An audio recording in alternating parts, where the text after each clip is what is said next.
Hello, future doctors. Myself, Himanshu Bora, third year MBA student at Jawaharlal Nehru medical college Ajmer.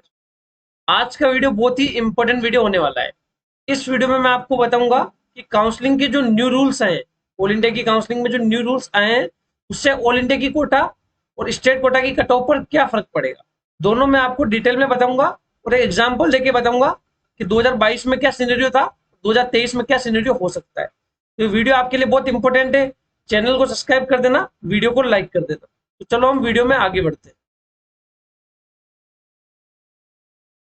ठीक है, बात करेंगे counselling के न्यू रूल्स आने से ऑल इंडिया कोटा की और स्टेट कोटा की कट ऑफ पर क्या फर्क पड़ेगा। बिल्कुल ऑथेंटिक, और आपको मैं एग्जांपल देके बताऊंगा कि कैसे कट ऑफ इंक्रीज होगी या डिक्रीज होगी। ठीक है, तो सबसे पहले ओल्ड काउंसलिंग का रूल बता देता हूं मैं क्या था, क्योंकि हमें ये जानना बहुत इंपॉर्टेंट है कि न्यू रूल और ओल्ड रूल में अंतर क्या है। ठीक है, देखो ऑल इंडिया का राउंड वन पहले होता था, उसके बाद होता था स्टेट का राउंड वन, ऑल इंडिया का राउंड टू, उसके बाद फिर स्टेट का राउंड टू, ऑल इंडिया का मोपअप, फिर स्टेट का मोपअप, फिर ऑल इंडिया का एक्स्ट्रा वैकेंसी। तो क्या होता था, ऑल इंडिया के राउंड टू में आपको जो कॉलेजेस मिल गया, उसको यदि आपने ज्वाइन कर लिया तो वो आपकी फाइनल सीट हो जाती थी और आपकी काउंसलिंग ओवर हो जाती थी। ठीक है, ऑल इंडिया का राउंड वन और स्टेट का राउंड वन दोनों फ्री एग्जिट है। ठीक है, ऐसा पहले था कि ऑल इंडिया के राउंड टू में यदि आपको सीट मिल गई तो आपने ज्वाइन कर लिया तो आपकी काउंसलिंग ओवर। अब न्यू रूल्स से क्या हुआ कि ऑल इंडिया के राउंड टू में भी आपको यदि सीट मिल गई तो आप चाहते हो तो उसको अपग्रेड करा सकते हो ऑल इंडिया के मोपअप में, और चाहो तो आप उस सीट को छोड़ भी सकते हो। ये दोनों ऑप्शन आपके पास हो गए न्यू रूल के अकॉर्डिंग। ठीक है, दूसरा न्यू रूल में क्या है, एक्स्ट्रा वैकेंसी में पहले रजिस्ट्रेशन नहीं करवा पाते थे। जो ऑल इंडिया के मोपअप में जिन जिन बच्चों ने रजिस्ट्रेशन करवा रखा है वही एक्स्ट्रा वैकेंसी में आएगा। लेकिन न्यू रूल में क्या हुआ, आप एक्स्ट्रा वैकेंसी में भी रजिस्ट्रेशन करवा सकते हो, लेकिन एक्स्ट्रा वैकेंसी में यदि कॉलेज आपको अलॉट हुआ तो आपको लेना ही पड़ेगा। यदि आप नहीं लेते हो 2 साल के लिए आपको काउंसलिंग से बाहर कर दिया जाएगा। ठीक है, इस रूल से क्या फर्क पड़ेगा न्यू रूल से, वो मैं आपको बताता हूँ। ठीक है, देखो हाई कट ऑफ स्टेट को ही फर्क पड़ेगा। क्यों? क्योंकि जो cut of low cut off state है, लो कट ऑफ स्टेट का मतलब क्या होता है कि उनकी स्टेट कोटा की जो कट ऑफ है वो ऑल इंडिया कोटा की कट ऑफ से कम जाती है। अब मान लो किसी की कट ऑफ वैसे ही स्टेट में 550 जाती है, तो वो ऑल इंडिया से क्यों कॉलेज लेगा? ऑल इंडिया से तो 600 605 कट ऑफ जाएगी, तो उसके लिए तो कोई फर्क ही नहीं है ना। फर्क उसको पड़ता है जो हाई कट ऑफ स्टेट है, यानी कि जिसकी कट ऑफ ऑल इंडिया की कट ऑफ से ज्यादा जाती है। जैसे राजस्थान की कट ऑफ ज्यादा जाती है, बिहार की ज्यादा जाती है, दिल्ली की ज्यादा जाती है, यूपी की ज्यादा जाती है, हरियाणा की ज्यादा जाती है, केरल की ज्यादा जाती है। मतलब इनकी जो कट ऑफ स्टेट कोटा की वो ऑल इंडिया के 15% कट ऑफ से भी ज्यादा जाती है। तो इन स्टेट्स को फर्क पड़ता है। ठीक है, बात कर लेते हैं 2022 में कोई कैंडिडेट था, उसकी रैंक थी जैसे 11,000। ठीक है, बिल्कुल प्रैक्टिकल एग्जाम्पल है। तो उसको ऑल इंडिया के राउंड वन में कॉलेज मिल गया। ठीक है, 11,000 में ऑल इंडिया के राउंड वन में कॉलेज मिल गया, लेकिन उसको स्टेट के राउंड वन के अंदर कॉलेज नहीं मिला। मैं मान रहा हूँ राजस्थान का कैंडिडेट था और यूआर कैटेगरी थी। ठीक है, बिल्कुल सही एग्जाम्पल है। स्टेट के राउंड वन में नहीं मिला क्योंकि राजस्थान के अंदर 2022 में 10,500 रैंक तक ही मिला था स्टेट के अंदर राउंड वन में। उसको अब राउंड टू के अंदर फिर अच्छा कॉलेज मिल गया, उसने राउंड वन के बजाय उसको राउंड टू का अच्छा कॉलेज मिल गया, लेकिन उसको अपने स्टेट का कॉलेज लेना है। तो अब क्या करेगा, वो डर गया स्टूडेंट। राउंड वन के अंदर 10,500 रैंक तक मिला है, तो क्या पता राउंड टू के अंदर 11,000 रैंक पे नहीं मिले, तो वो बच्चा क्या करेगा, ऑल इंडिया के राउंड टू में जो सीट मिली है उसको फिक्स कर लेगा। अब वो जो बच्चा है वो ना तो ऑल इंडिया के मोपअप में जाएगा ना स्टेट के राउंड टू में जाएगा। क्यों? क्योंकि वो बच्चा डर रहा है। यदि रिस्क टेकिंग कैंडिडेट हुआ तो वो तो ऑल इंडिया के मोपअप में भी जा सकता है और इस सीट को छोड़ के स्टेट के राउंड टू में भी जा सकता है। लेकिन वो ऐसा कैंडिडेट हुआ जिसके 3 ड्रॉप हो गए, 4 ड्रॉप हो गए, और रिस्क को अफोर्ड नहीं कर सकता, तो वो क्या करेगा, ऑल इंडिया के राउंड टू में जो सीट मिल गई है उसको ले लेगा। तो ऐसा क्या होगा, इससे क्या होगा, स्टेट के राउंड टू के अंदर काफी सारी सीट्स आएगी।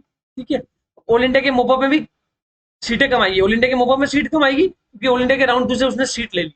समझ रहे हो आप मेरी बात? अब 2023 में न्यू रूल से क्या होगा, न्यू रूल से क्या होगा, ऑल इंडिया का राउंड वन और स्टेट का राउंड वन दोनों फ्री एग्जिट है, इससे कोई फर्क नहीं पड़ेगा। राउंड टू में मान लो उसी 11,000 के कैंडिडेट को ऑल इंडिया के राउंड टू में कॉलेज मिल गया। अब वो बच्चा क्या करेगा, अब वो बच्चा एक तो ऑप्शन है कि ये सीट ले ले और ऑल इंडिया के मोपअप में अपग्रेड करा ले। ठीक है, क्योंकि ये ऑप्शन अपग्रेडेशन का अभी आया, पहले अपग्रेडेशन का ऑप्शन नहीं था। तो वो बच्चा क्या चाहेगा कि एक बार मैं स्टेट के राउंड टू में भी जाके आ जाता हूँ, यदि मेरे को कॉलेज मिल गया तो मैं राउंड टू के अंदर कॉलेज ले लूंगा, नहीं मिलेगा तो ऑल इंडिया के मोपअप में तो अपग्रेडेशन हो ही रहा है, तो रिस्क रही नहीं ना ऑल इंडिया के मोपअप में। ऑल इंडिया के मोपअप में अपग्रेडेशन नहीं है, अपग्रेडेशन हो रहा है, मतलब 2023 के अंदर अपग्रेडेशन ऑल इंडिया के मोपअप तक हो रहा है, तो ऑल इंडिया के मोपअप में रिस्क कहाँ बची, तो वो कैंडिडेट क्या सोचेगा, मैं स्टेट के राउंड 2 में जाके आ देता हूँ, यदि मुझे कॉलेज मिल गया तो मैं ले लूंगा, और नहीं मिला तो रिस्क तो है नहीं ऑल इंडिया के मोपअप में, तो फिर से मोपअप में आ जाऊंगा। इससे क्या होगा, सभी कैंडिडेट ज्यादातर क्या करेंगे, राउंड 2 वाले स्टेट अपने अपने स्टेट में भी जाएंगे। कौन कौन से स्टेट वाली बात कर रहा हूँ मैं, राजस्थान, बिहार, दिल्ली, यूपी, हरियाणा, केरल के कैंडिडेट क्या करेंगे, अपने स्टेट में जाएंगे। इससे क्या होगा, इससे क्या होगा, सभी लोग स्टेट में जाएंगे तो स्टेट की कट ऑफ बढ़ जाएगी। अब सभी लोग स्टेट में चले गए और उनको स्टेट का कॉलेज मिल गया तो वो तो स्टेट का ले लेंगे। इससे क्या होगा, ऑल इंडिया के मोपअप में बहुत ज्यादा सीट आ जाएगी। इससे क्या होगा, ऑल इंडिया की मोपअप की कट ऑफ कम हो जाएगी। तो ऑल इंडिया के राउंड 2 के बाद अपग्रेडेशन से क्या होगा, बच्चे स्टेट कोटा में जाएंगे, स्टेट के राउंड 2 में जाएंगे, तो क्या होगा कि स्टेट के राउंड 2 में बहुत ज्यादा कैंडिडेट चले जाएंगे, स्टेट के राउंड 2 की कट ऑफ बढ़ जाएगी पर्टिकुलर। ठीक है, अब राउंड 2 की कट ऑफ बढ़ गई तो जो बच्चे ऑल इंडिया के राउंड 2 में थे उनको सीट छोड़नी पड़ेगी, तो वो सारी सीटें कहाँ आएगी, ऑल इंडिया के मोपअप में आ जाएगी। तो मोपअप में आने से क्या होगा, ऑल इंडिया की मोपअप की कट ऑफ कम हो जाएगी। ये फर्क पड़ेगा न्यू रूल आने से। ठीक है, मैंने आपको डिटेल में समझा दिया 2022 का क्या सिनेरियो था, 2023 में न्यू रूल से क्या क्या फर्क पड़ सकता है। ठीक है, अब आपको यदि बायोमेडिकल्स का personalize paid counselling program join करना है तो 2 मेडिको का गाइडेंस मिलेगा, एक 5 साल एक्सपीरियंस है मेरे ब्रदर और मैं 3 साल एक्सपीरियंस हूँ। ठीक है, मैं 3rd ईयर एमबीबीएस स्टूडेंट हूँ, वो इंटर्न डॉक्टर है। बेस्ट चॉइस फिलिंग लिस्ट मिलेगी आपको ऑल इंडिया के 15% कोटा की भी और स्टेट के 85% कोटा की भी। ठीक है, अब आपको मैं बता दूं इंडिविजुअल चॉइस फिलिंग लिस्ट नहीं मिलेगी, आपको जो कॉमन चॉइस फिलिंग लिस्ट हमने बना रखी है वो मिलेगी। आपको कोई भी चेंजेस करने तो आप हमसे कॉल पे डिस्कस करके कर सकते हैं। 24/7 व्हाट्सएप असिस्टेंस मिलेगा, हम ऑल इंडिया की काउंसलिंग भी करेंगे और स्टेट कोटा की काउंसलिंग भी करेंगे। इंपोर्टेंट पीडीएफ्स मिलेंगे, फीस हो गया, ईयर ऑफ एस्टेब्लिशमेंट हो गया, बॉन्ड हो गया, कॉलिंग असिस्टेंस मिलेगा आपको, बायोमेडिकल्स के प्रीमियम ग्रुप में एनरोलमेंट मिलेगा। देखो इतनी कम फीस में कॉलिंग असिस्टेंस कोई प्रोवाइड नहीं कर रहा, जो कॉलिंग असिस्टेंस प्रोवाइड कर रहा है उसकी फीस 5,000 से कम किसी की नहीं है।